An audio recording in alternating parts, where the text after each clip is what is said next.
Well, here we are waiting on Tom to hit his link.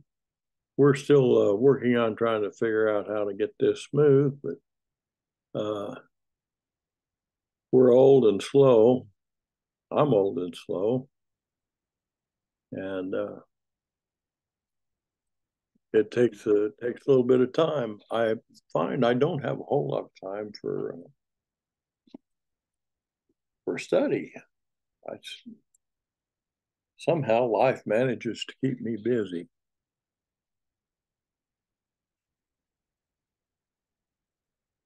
I've sent Tom a link, and we'll see how long. There he is.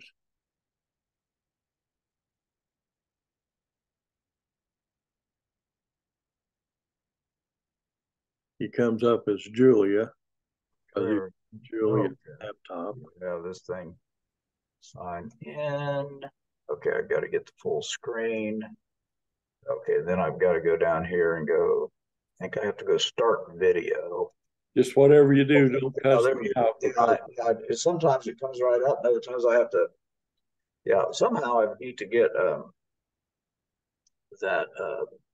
Well, I was kind of poking around there. I need to somehow get that attached to the home screen, and then I guess I can just use the.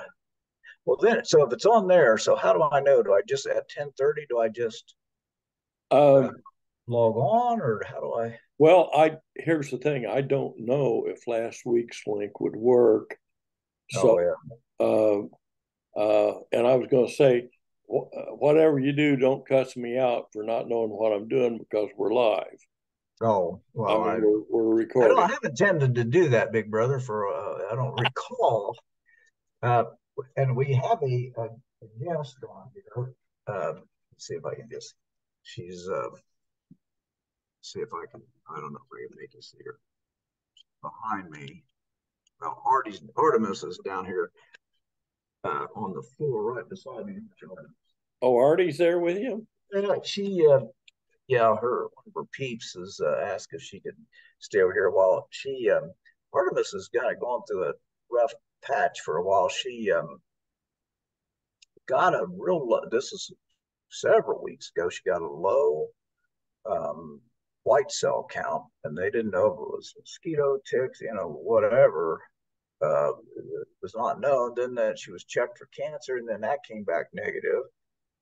And now I think she's on the upswing, but anyway, she's taking it easy. I can't even. This is a dog that's, as you know, Freddie, a very active dog. Yeah. So I don't know how taking it easy this long. It's not been easy for her. It's going to be a long recovery because she hadn't been doing anything, and she's used to being pretty much in constant motion. So Yeah. anyway, but she's down here with me right now. So Well, let me just say a prayer for her. yeah, Lord, yeah, we put Artemis within your will. Cover her with the blood of Jesus and say that by his stripes, she, faithful friend that she is healed. Amen. yeah. Now, I don't guarantee any results whatsoever, uh, but I've never had any bad side effects. It can hurt. It can hurt. I was fascinated by the picture of the flower and the Oh, Sherry. Yeah. Yes.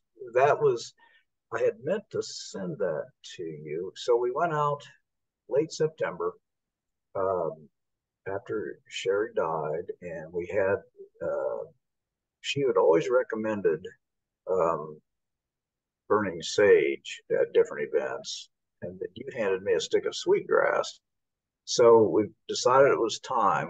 It was still pretty warm. So we went out there one night. Joey built a fire on that fire pit thing, and burned the sage and the sweetgrass. We had used the sage when Callie dog died. Put it down in the grave I dug for her in the flower bed. So then it was time to use it to burn and remember Sherry. So that was one evening. Did that. The next day, got up and went out there, and that rose. Now that rose was a knockout rose that we had at the other house down on the far south side. Sherry had given that to Julia for Mother's Day years ago. We brought it with us here, and it thrived well, and it had bloomed earlier this year. Then, it's often is the case, those blooms fade. And the next morning, then we got up after we did the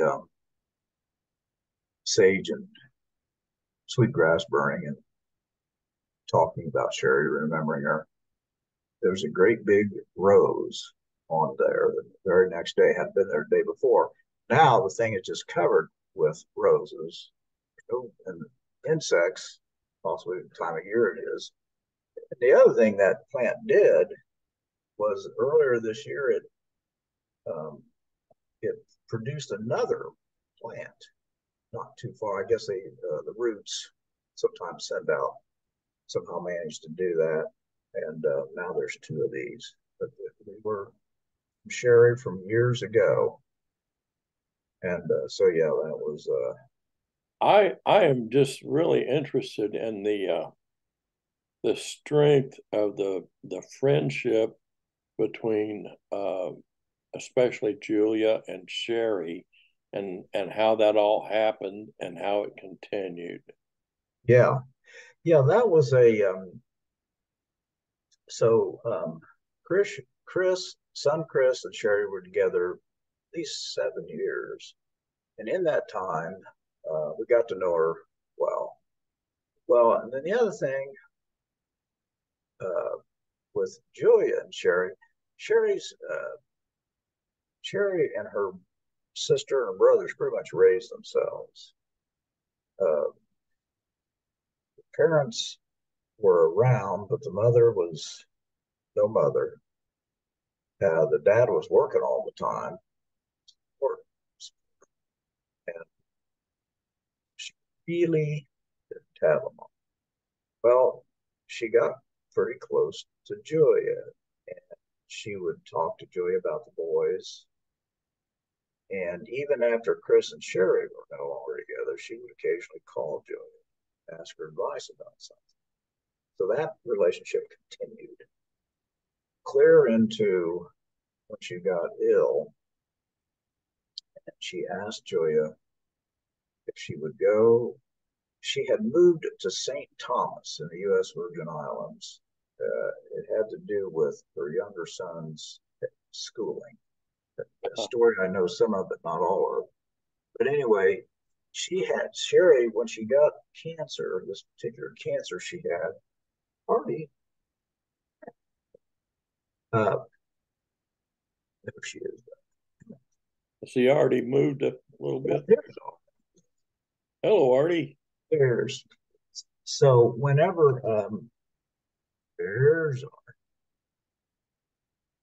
Artie's busy smelling things. She hadn't been over here a while. Uh-huh. So when Sherry developed this cancer, she couldn't be treated in St. Thomas, so she had to go to where her sister lived in Utah to be treated. Well, that left Oslo, St. Thomas, and she asked Julia.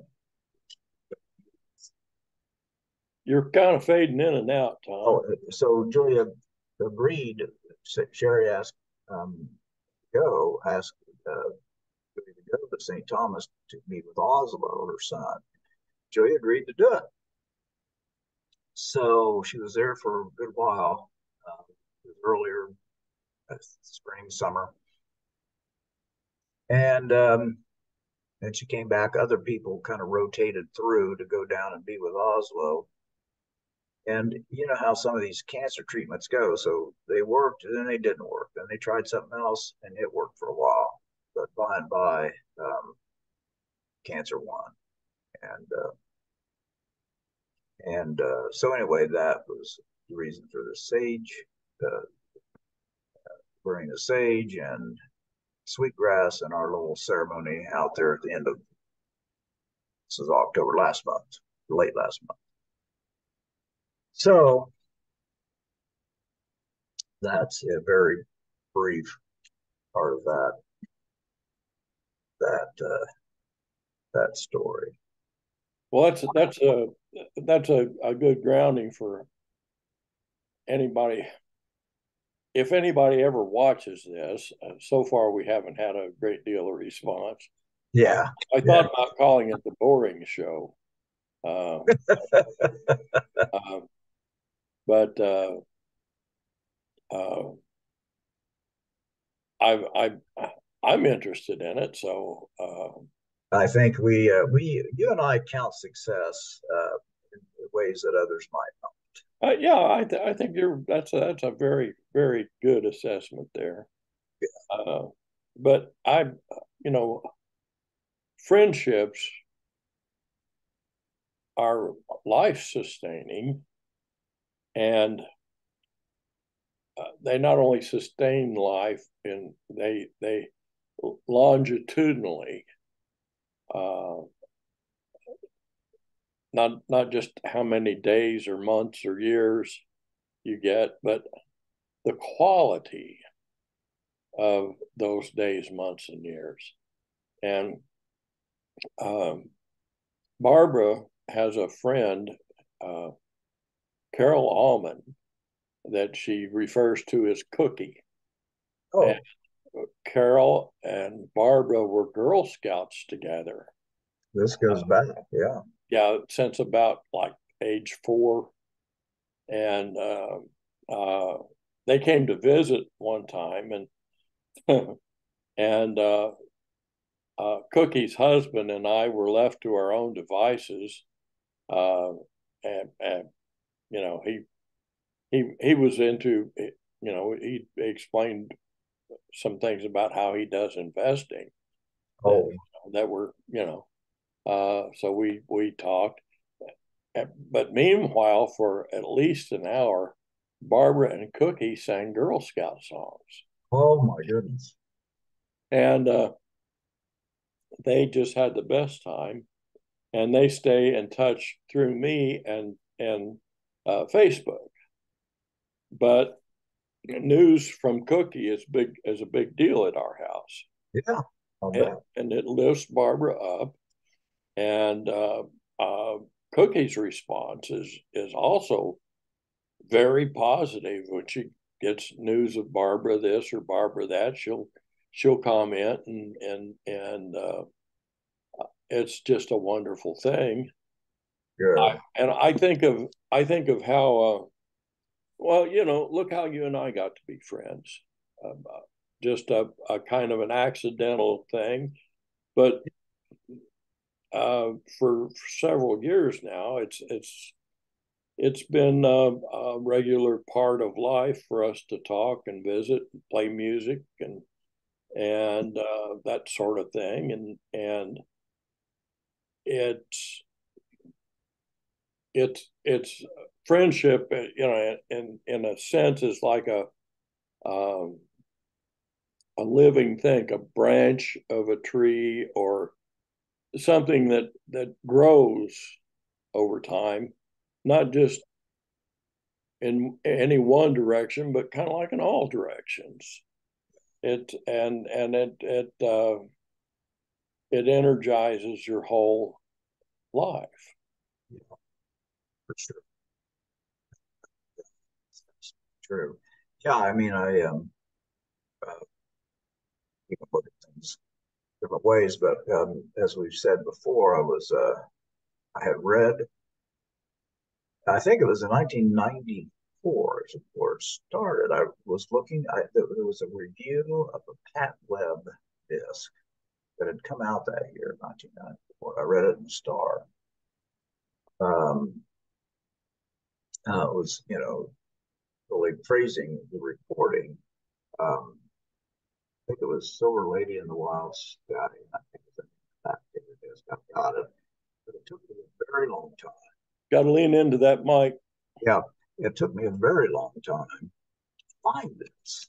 At that time, the internet wasn't roaring along.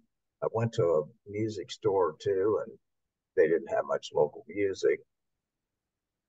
Um, but I always had it in the back of my head that I wanted to find this because as time went on, I was listening to uh, the folk sampler on the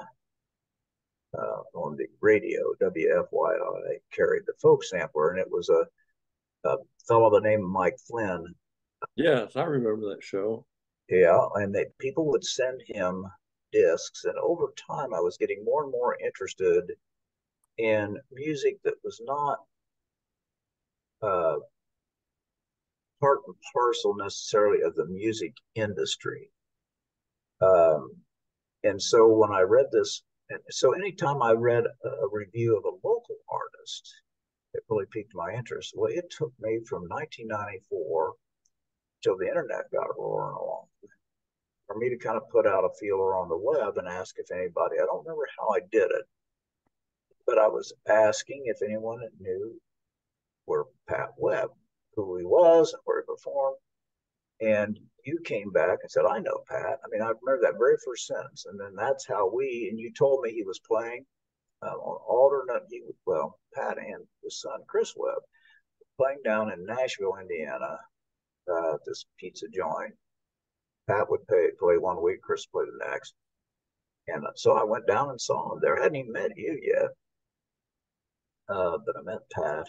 And this would have been, I think I'm telling you right, 2004, so almost 20 years ago. And then shortly thereafter, um, I met you because Caleb Hawkins was doing a little show put on.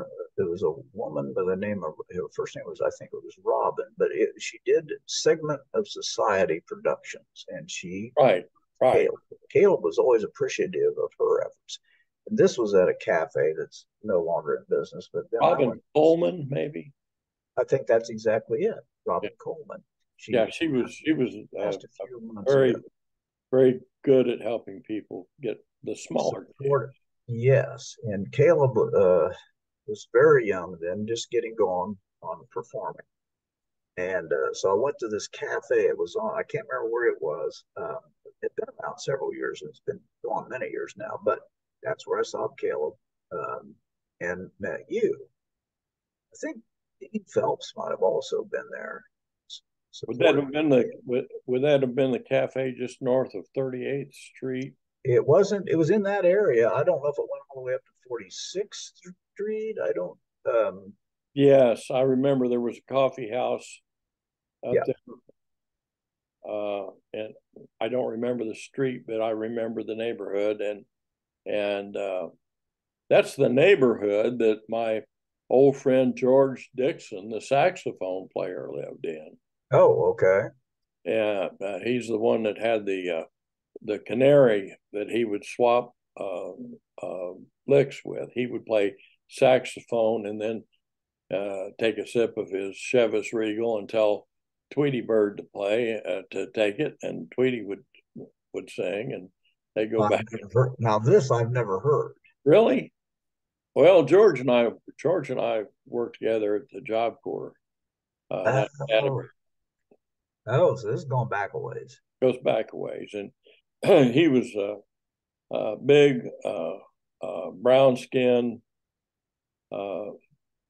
bald headed, with a big scar across his back. He was one of the chosen few from the Chosin Reservoir campaign. Like Pat Webb. Yeah, like Pat Webb. I have some sort of a connection with all that. My dad had been in Korea after the Philippines, after he was in the Philippines. Oh, he was not only in World War II, he was also in the Korean War. He was in Korea. I see all his records were lost in a big fire in Missouri, and I never got the dates. He didn't want to talk about any of it, but he did tell me that he was driving a Jeep and carrying officers on the mountain roads. Of course, he had run moonshine in Brown County, and he could handle the mountain roads, and he had a lot of woods experience and he was good at killing things. Yeah. So so anyhow, uh, I really feel a connection uh, there. I served during Vietnam, but I think World War II and Korea were wars, my wars too. You know, Well, yeah, yeah, yeah, yeah, through because dad, it affected your household. It oh, affected big you. time, yeah. But anyhow, I George and I worked a weekend shift at the Job Corps Center together, Yeah. and these were young men, just men at the time. 16 to 22, I think was the age. And Supposed, this supposed was down south. this was in near Edinburgh, Indiana. Oh, Edinburgh. Okay, yeah. Yeah, at Edinburgh Job Corps Center, and we worked a weekend shift, and I was manager of the readjustment dormitory, which is Hmm. another word for the jail or the segregation. You know, where you take somebody that's not playing well with others, and you if you have to, you lock them up. But that's where they live. That's where they're supervised, etc. And one of the things we did was when the buses would go into Indianapolis and for the guys to have a pass, when they came in, they all had to be searched by us, and Oh, uh, so we would deal with uh, young guys that were troubled, and some of them were outlaws uh, and all that. But in the meantime, sometimes it'd get really boring. You know, we had a weekend that we were there the whole time, and uh, so George would get out his saxophone and he would play Jug Emmons or a little lick or two from Coltrane, and then he'd look at me and he'd get a big smile and he'd say, "This is for my little white soul buddy," and he'd play Turkey in the Straw. And ah. Now, so had you started playing anything at this point? I was not playing anything at that Okay, point. this was before your harmonica days. Yeah, This was before yeah. your That guitar days. Okay. I don't think I'd started playing harmonica at that point. If I did, it wasn't good enough to run in front of George. But I loved music, and I loved hanging out with George. And George would be, you know, we'd have to sleep on duty, and we had a room that Hey, had spaces that we could go to do that. But I knew how to wake George up without setting him off, without triggering him, yeah, yeah, because I'd had to be able to do that with my dad. Was, yes, yeah, I learned that pretty well. It was kind of like a matter of life and death. yeah. Uh, but we got to be good friends. I went up to his place and just on North Bynum in Indianapolis, and he had a nice little house there. Lived with his mother. He had a little garage out back, and he parked a Cadillac in it. He had bought it new on North Meridian Street. Went in, and after being ignored for half an hour, he picked out the one he wanted to try, and uh, uh, the fellow, he finally got a salesman to talk to, and uh, he said, "Well, I'd like this one," and the guy says, "Oh, well, let's go talk to our financial uh, person about getting you a loan." George says, "Oh no, I want to pay cash." And he pulled the money out of his pocket. And of course, North Meridian Street at the time was not the place to pull enough cash out to buy a new Cadillac. And they hustled him into a side room real quick, and he suddenly became a person of importance. Uh-huh. He was proud of that Cadillac, and he had every right to be. It was a nice car. he parked it, and right beside it was the kennel that he kept his bird dog. George loved his Cadillac and he loved his bird dog, and every year he would go up to northern Indiana and bird hunt. He had a place or two that he would bird hunt, and um, then in the house, which his mother had been a worker for a circus, a traveling circus. Oh, He had a lot of mementos and pictures and stuff.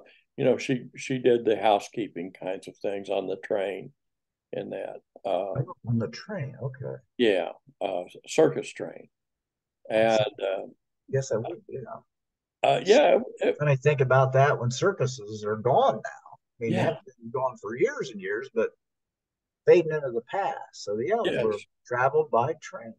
So that was very interesting, and in the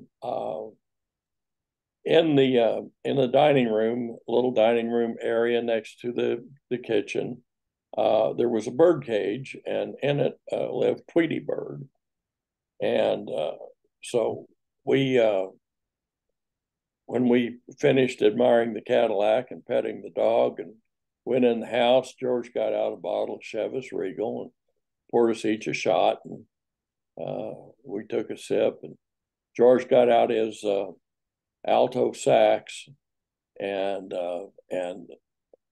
wailed away on that for a little bit. Then he stopped playing. He looked at that bird and he says, "Okay, Tweety Bird, it's your turn." And that bird started singing. George took him a little sip of that Chivas Regal. It was just one of Well, those yeah, moments you don't forget. no, I would think not. Now, so George, what was it? George, what was his last? George Dixon. Dixon. Yeah, Now, did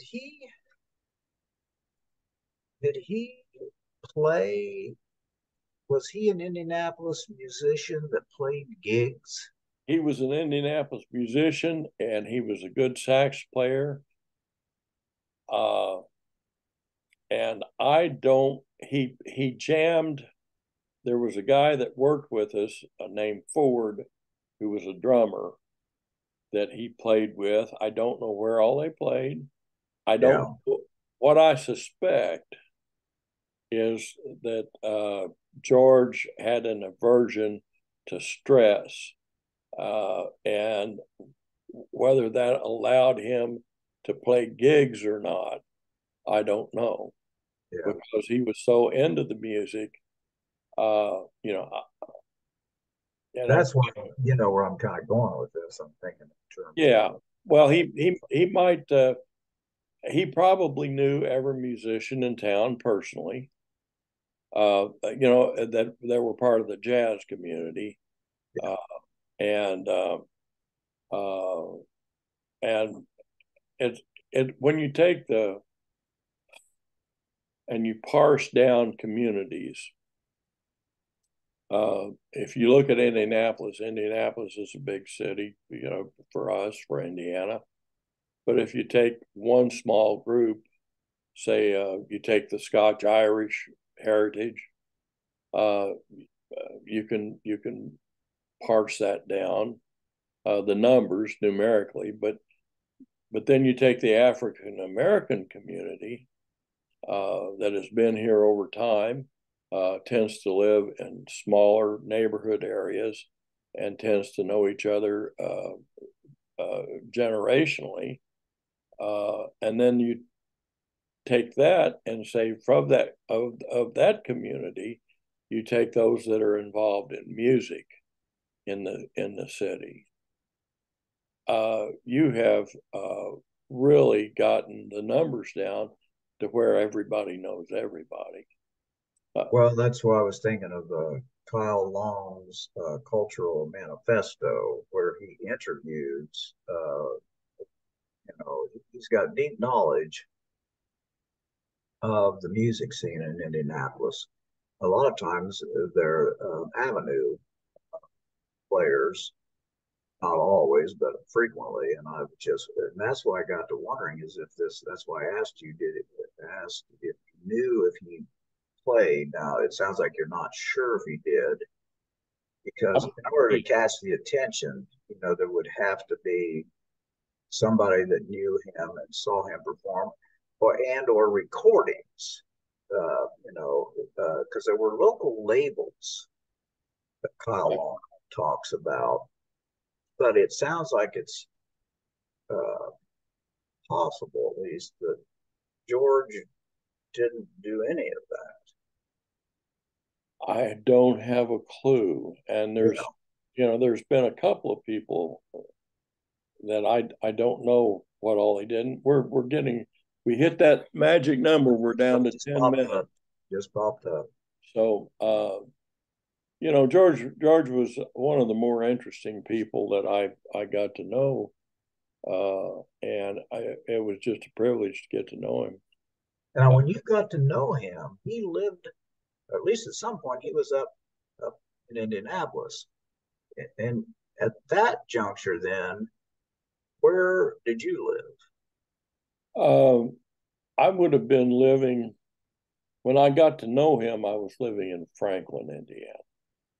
Yeah, and see, I know Franklin. I knew you lived in Greene County. I knew you came up to the Woodruff place, eventually landed on Steel. There's a couple other places, but Franklin is not. I haven't the least amount of. I have heard the fewest stories about Franklin. I got a feeling you weren't there very long. No, I had lived in Trafalgar after I came back from the service. I went back to Trafalgar for uh, and worked with my dad for a year. But I didn't want to continue in construction. And when he had uh, a heart attack, another heart attack, I had to look for other work, and I ended up um, I ended up at the Job Corps Center at Atterbury, and in the uh, residential area. And so then you came up to Franklin. Yeah, I bought a house in Franklin. Okay, then eventually you moved. Where was your first Indianapolis Uh, address? Was it Woodruff Place?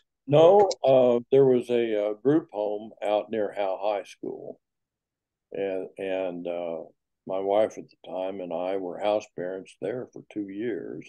okay. And Did you know George then? When yeah, he was up here by then oh, he lived here the whole time, the whole time. Okay. but by working weekends he'd drive to Edinburgh to the Job Corps Center and Yeah. spend the weekend. And uh, there have been interesting times and places along the way that you just don't think of to mention in the usual course of events. Yeah. And I was always interested uh, inclusiveness, getting to know people of different cultures or just whatever. I, a memory that pops into my mind. My dad and I were working on a little construction at a cemetery, and the the guy that dug the graves was talking to us. And at the time, we had been shoveling foundation for something, and I think he kind of related to the fact that we were digging. So, but we were having a conversation, and he said he used the sentence, uh, "I put the quietus on that," Huh. and I've heard that term. yeah, and that language uh, just it was like a beautiful bell going off, being rung in my heart, because it spoke to me of this man's life, his spirit, his experience, his language, and Yeah. he was just a working man, Yeah. but he had a command of language that took him to some places that most folks don't go. So, Yeah. Yeah. Yeah. uh, Well, that's that you talk about and we'll probably run out of time. So I had mentioned to you whenever he died, Maurice Young, who was he took care. He worked with the city's homeless, right, but to do it, he moved from a life that had all the trappings of success. He shed it all and went to live among those he wanted to help. Just a most unique story. But I'm reminded of you talk about knowing a place. So it turned out, oddly enough, that Chris Webb knew him. Now, Chris was working with uh, uh, people recovery in the recovery efforts, substance recovery. And I happened to mention to Chris, I don't even know how it came up, that I was working on, I had